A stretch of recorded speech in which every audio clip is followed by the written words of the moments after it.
My goal this morning is to get you absolutely, completely, and totally bored. All right. Truthfully though, honestly, my goal this morning is to get you absolutely, completely, and totally bored. Why? Because kingdom healing is not partial. Because kingdom healing is not halfway. Because kingdom healing is not in part. Kingdom healing is complete. Kingdom healing is whole. Kingdom healing attacks all that Satan accomplished in the fall, and it will not allow a single victory. So, my goal today is to get you totally and completely bored. I've been very convicted that I don't get bored enough. I mean, honestly, it's really actually hard to get bored. I mean, there's always something to do, and there's always somewhere to go, and there's always another book to read, and always another lesson to write, and there's always something. But I've been really convicted that I don't get bored enough. And I'm not talking about just not being busy, and I'm not even talking about getting more Sabbath, although I think those are a part of it. But God specifically has been convicting me to become more bored. It actually started stirring a couple of weeks ago. I was reading this article about this Michigan-based mortgage company called United Shores. And United Shores has what they call a firm 40 principle. And the principle is pretty simple, although hard to execute. The simple principle is this: you work 40 hours and then you're done. Period. No exceptions. I mean, you work 40 hours really hard. They even say, listen, 4:55 on Friday has no different of an intensity as 10:55 on a Tuesday. You work 40 hours and you work them really hard. But after 40 hours, you are done. No exceptions. You cannot work 45 hours. You cannot finish your 40 hours and then go home and answer emails or make phone calls to clients. No, you work 40 hours and you're done. And what they have found is that actually their productivity has not dropped. Actually, it's risen. Because they have less wasted time. They have less mistakes because their workers are more refreshed. Their workers are healthier and happier. And I was reading this article and I thought, I wonder what it would take for me to have a firm 40 principle in my own life. And so I began calculating, thinking I'm not that far off. And I was shocked. Actually, it's probably better to say I was deeply disappointed. Because I realized that without even trying on accident, I was accidentally averaging 50 to 60 hours a week. And I told my wife, and she lovingly reminded me that I also have the nasty habit of preaching on a Wednesday night or going to a church on the weekend, a Friday, Saturday, Sunday Revelation seminar. And she said, and then you don't actually take any time to compensate for that. I was disappointed. Because I truly believe that if you are overworked and you become too tired, that we become vulnerable to temptation. We become vulnerable to foolishness. It's just not wise. And I was really disappointed. And not just because I didn't have a schedule that gave me enough rest so I could be a good husband and a good father. But I was disappointed because I was not allowing myself any time to just get bored. So I began to ask myself this question. If we never get bored, what do we lose?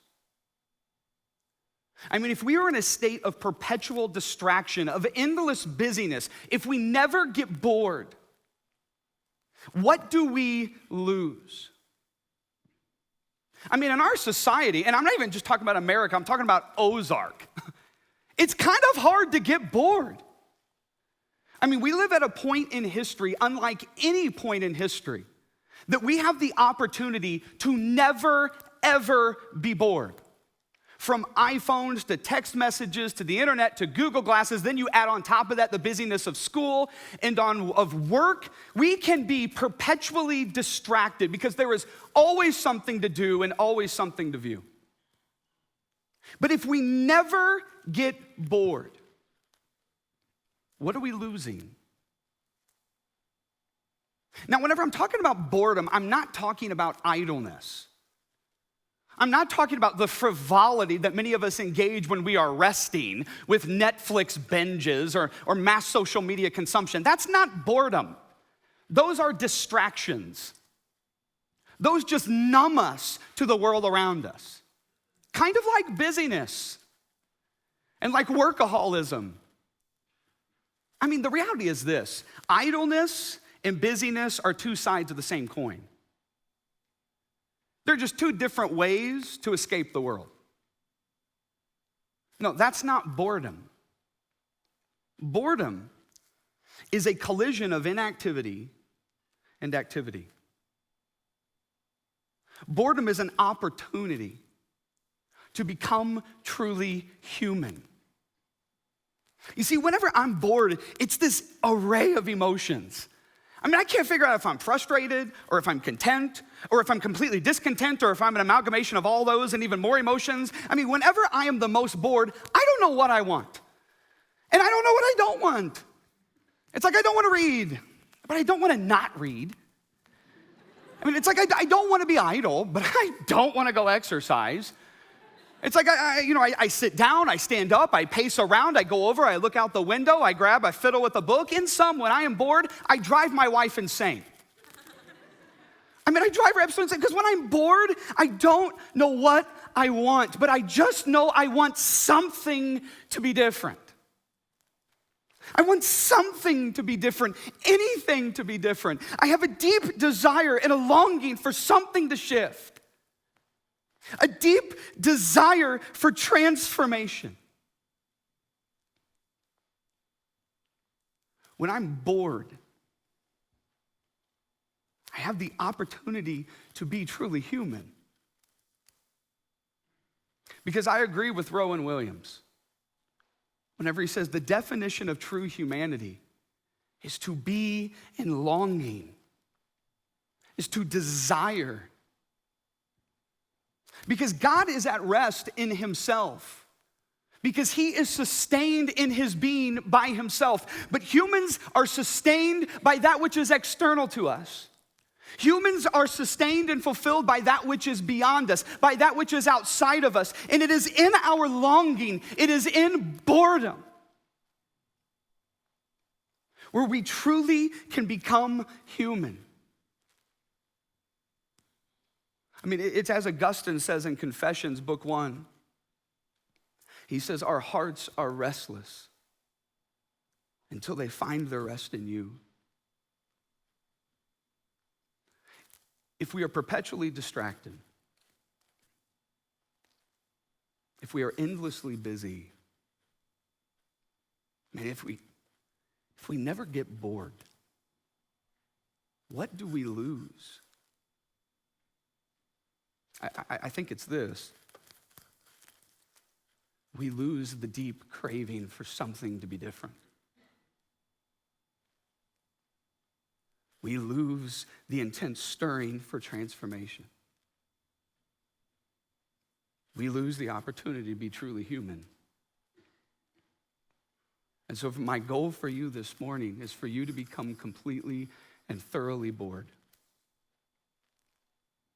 Because I believe that boredom is the entry point to kingdom healing. Acts chapter 3 is the text that this really started to come and hit me right in the face I mean, Peter and John, they're walking to the afternoon worship session.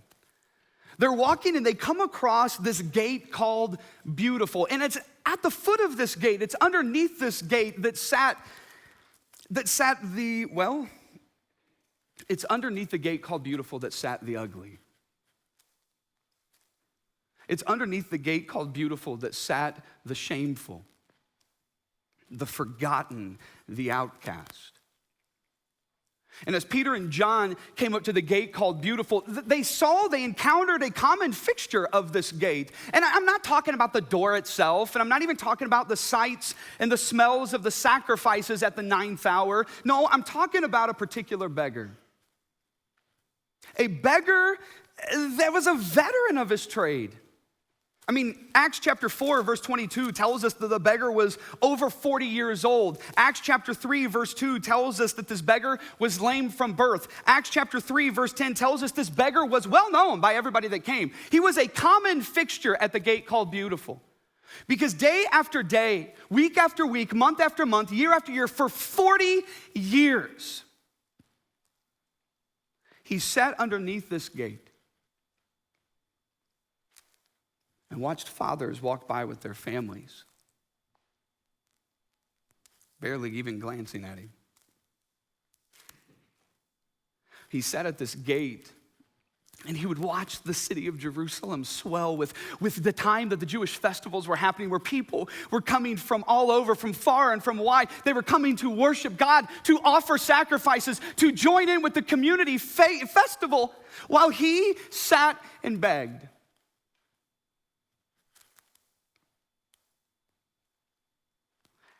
Beneath the gate called Beautiful, for over 40 years, this man sat while the name of the gate mocked him.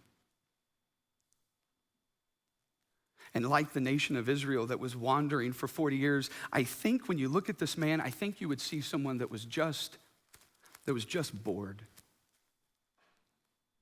Just longing for something to be different. As he sees Peter and John coming his way, as was his custom, he cries out to them in his shame. He says, "Sirs, do you have any change? Any silver, any gold, anything?" Because you see, this man was a burden for his family.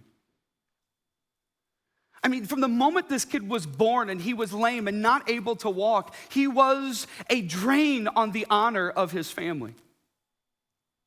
He was a constant reminder, maybe in God's disappointment. Maybe it was his parents' sin, or maybe it was his own. His existence shamed his family, and with every coin, he is hoping he can contribute something back to the family that his very existence shames. Sirs, do you have any change? Any silver, any gold? And in Acts chapter 3, verse 4, the text says, Peter and John looked straight at him. Looked straight at him. That Greek word means to look intently, a piercing gaze. They looked straight at him. And when I read that verse, I can't help but ask the question, I wonder what they saw. I wonder what they saw. There at the foot of the gate called Beautiful, when they looked at this lame man, I wonder what Peter and John saw. I wonder if they saw the pain of knowing from a young age he would never have a family of his own. I wonder if they saw the pain of knowing he would never go into the temple of God to worship himself.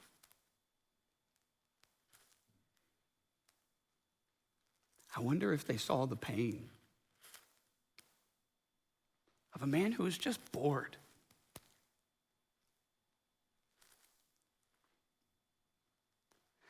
You know, when the Pope came to America recently, whenever I was watching him, whenever I'd watch the reports, he reminded me of someone that was just bored. I mean, bored with politics, bored with the way of doing religion. I mean, whenever he landed, the Pope was offered this invitation to a posh meal with these, rich politicians and these big donors. And the Pope rejected the invitation and decided to eat with the homeless and the poor. Whenever he landed, he was offered this nice limousine, and instead he chose a simple Fiat. I mean, the Pope just reminded me of a guy that was bored. And there was this interesting moment right before the Pope addressed the joint meeting of Congress, a very historical moment. I mean, yes, it began with this bombastic adulation. You know, the guy cries out, "Mr. Speaker, I present to you the Pope of the Holy See." And everybody stands up and they're clapping and the ovation begins. And the Pope emerges from the tunnel and he emerges with a huge smile on his face. And after about 4 or 5 steps, the smile kind of dissipates. And it's replaced with almost a disinterested smirk. But he's polite, and so he's walking up to the podium, and he's waving and nodding and kind of smiling. And he finally gets up to the podium where he's going to give his address. And then it got really awkward because they wouldn't stop clapping. They just kept clapping and clapping. And the commentator, speaks over, and he's like, "The Pope is allowing the ovation to wash over him." And I was like, no, he's tolerating it. Like he's just enduring it. And in the middle of the ovation, all of a sudden, behind him, a gavel strikes 3 times. And the Pope's kind of startled. He looks up and he sees there's another podium above his with the Speaker of the House, John Boehner, and with Vice President Joe Biden. And everybody is silent at the strike of the gavel. And John Boehner, the Speaker of the House, says, "Members of Congress, it is my distinct honor and privilege to present to you Pope Francis of the Holy See." And then they all start clapping again. And the Pope kind of looks out at the audience, and he kind of looks up at Joe Biden, and he just and he steps forward and shakes Biden's hand. And then he steps forward and he shakes John Boehner's hand. And then something interesting happened right at that moment. John Boehner reaches down, and he shakes the Pope's hand, and he immediately stares forward and begins clapping, refusing to make eye contact with the Pope. And for about 4 or 5 seconds on the video, the Pope just looked at the face of John Boehner intently with a piercing gaze. And I remember whenever I saw that moment, I remember asking myself, I wonder what he sees. I wonder what he sees. I wonder if he sees a wounded man. I wonder if he sees someone that is just broken by this world. I wonder if he sees a guy that's just bored. The next morning, I was actually really shocked because I woke up and I saw the news that John Boehner had unexpectedly resigned from his post as Speaker of the House. One of the most powerful positions in the United States. He resigned from it. I mean, for 40 years, John Boehner had been working towards this position. For 40 years, he had been fighting for a position of power in politics for 40 years. And then after one day, one encounter with the Pope, he unexpectedly gets up from his seat. He unexpectedly rises from his seat of influence and walks away. I wonder what he saw. In chapter 3, the last half of verse 4, it says, Peter said, "Look at us." And expecting to receive some donation, expecting some sort of gift, the beggar looks up at Peter and John. And then in verse 6, the next words that Peter speaks, it probably rattled the resolve of this beggar. "Silver or gold I do not have. Silver or gold I do not have." Man, I've had that verse quoted at me a time or two in rebuke. I've had that verse quoted at me a couple of times chastising me. See, whenever you speak out about biblical justice issues or if you have long hair like a hippie or a homeless person, this verse will be thrown at you a couple of times. In the fall of 2009, my family and I, we moved to Edinburgh, Scotland to start my doctoral work. And while we were there, we befriended a homeless woman. And she couldn't speak English really well. We thought she probably was a refugee. But we did find out eventually her name was Rebecca. And every day that we would walk by this beautiful old church building, right on the front steps, that was her spot. And every day, whether we were going to the market or whether we were going to the university or whether we were going home, every day we would stop by the steps of that beautiful, beautiful church building. And we would give her some money. It became such a routine that my kids would actually get excited whenever they came to that beautiful church building. And almost every time, my daughter Paige, who was around 3 or 4, she would take the money in her hand, and she would stretch out her little hand from the stroller, and she'd place the money in Rebecca's hand, and then Rebecca would grab her hand, and she would lightly kiss my daughter's hand.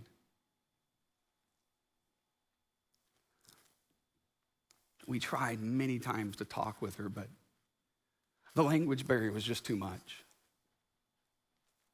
And so for 3 months, all we could do is give her silver and gold, and smiles and eye contact, and the hand of my baby girl. Our last day in Scotland was very overwhelming. We'd grown to love Rebecca. And we knew that she also had grown to love us. And on the last day in Scotland, while our suitcases were all packed and we were making our last trek to the apartment, we came by that beautiful church building. And my daughter reached out her hand and gave a deposit and received a kiss. And then my wife got down eye level with Rebecca. And she said, I know you can't understand what I'm saying, but I want you to know that we love you.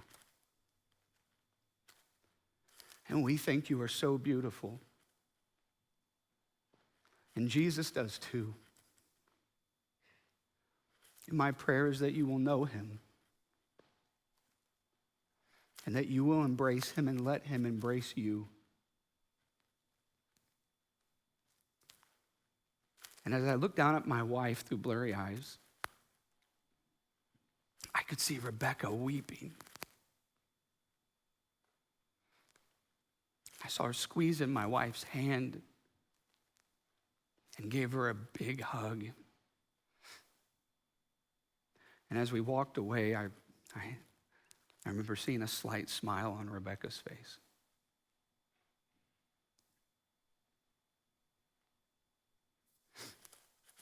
Shortly after we got home, I was at a church and I was talking about our time with Rebecca. When I was there, I was talking about how much she had influenced us. And somebody kind of got upset with me. And afterwards they came up to me and they asked me a question that comes from Acts chapter 3, verse 6. They said, you gave her money? And I said, well, yes. He said, well, you shouldn't have done that.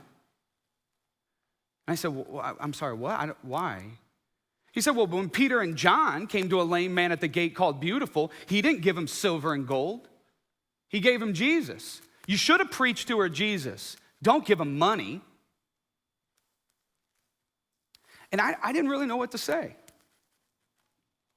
I mean, it was kind of hard to argue with. That is what the text says. But I remember sitting there at a loss of words, and I remember just feeling really bored. Bored with that kind of answer. Bored with that kind of disposition. I remember just feeling like something has to be different than this. And then I read the rest of the verse. Oh, it says, silver or gold I do not have. But what I do have, I give you. In the name of Jesus Christ of Nazareth, get up and walk. Get up and walk. You see, he was right. Peter and John did not just give this man silver and gold. But Peter and John also didn't just preach a sermon and walk away. Peter and John also didn't just give this man the miracle of walking. Peter and John gave him the opportunity to have a family. They gave him the opportunity to no longer be in shame. They gave him the opportunity to walk through the gate called Beautiful and to worship God in the temple himself. Peter and John gave him kingdom healing because they gave him Jesus. And when Jesus heals, it is never in part.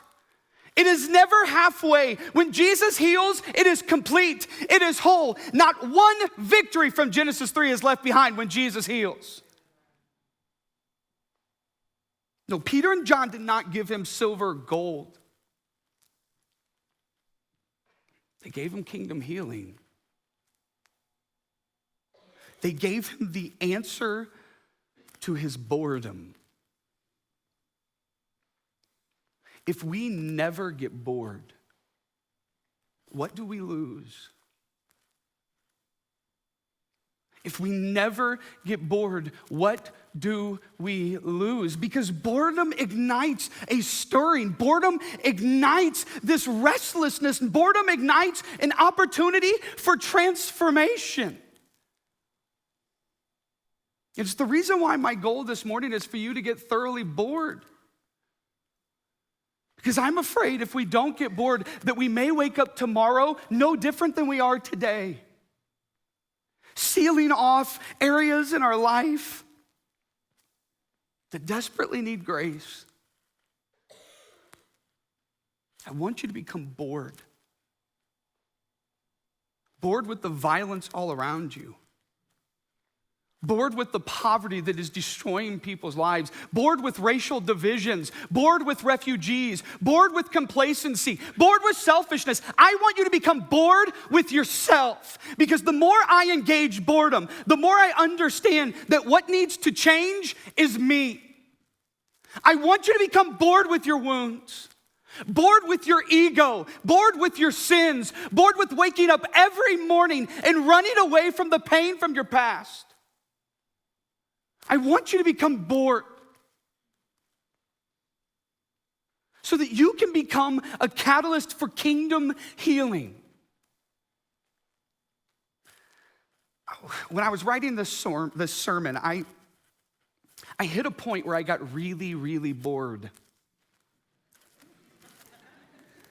And instead of embracing the boredom that I'm preaching about, I decided to give in to the almighty distraction known as Facebook. Have you ever heard of it?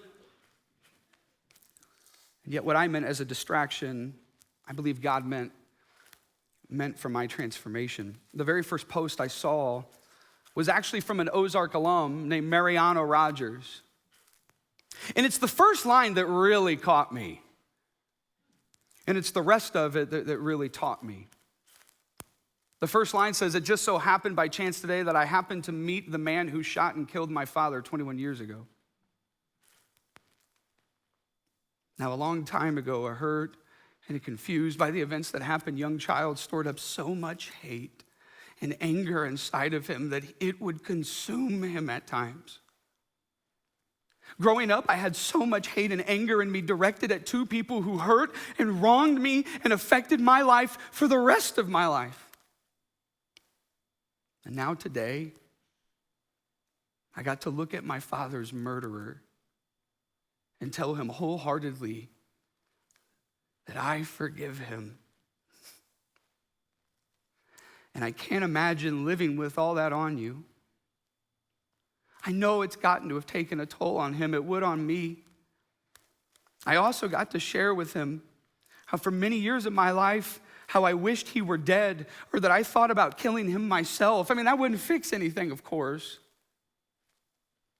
But those feelings no longer reside in my heart, soul, or mind any longer because I have truly given that hate, anger, and pain over to God. Giving my life to God and giving him this most painful and tragic event that has happened in my life has been the best decision I could have ever made. Now, I should tell you, that wasn't an easy, short process to go through to get fixed. It took well over 10 years for me. But the power of forgiveness is amazing, and we all could use it and implement it into our daily lives. It is through Christ that I'm able to forgive and to love. Is it for you as well? I hope so, he says. What are you holding on to in your life today? What do you need to give up to God? Talk to him today and tell him what's on your heart and mind, and let him work in your life through your struggles, hurts, and pains. Glory be to God. Forgiveness, he knows. Redeemer.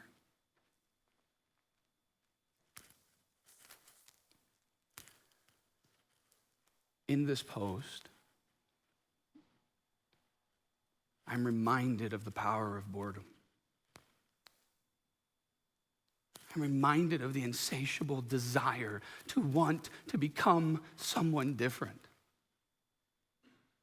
I'm reminded that kingdom healing is complete. Kingdom healing is whole. Kingdom healing will not allow Satan to have a single victory. I'm reminded that kingdom healing looks an awful lot like this.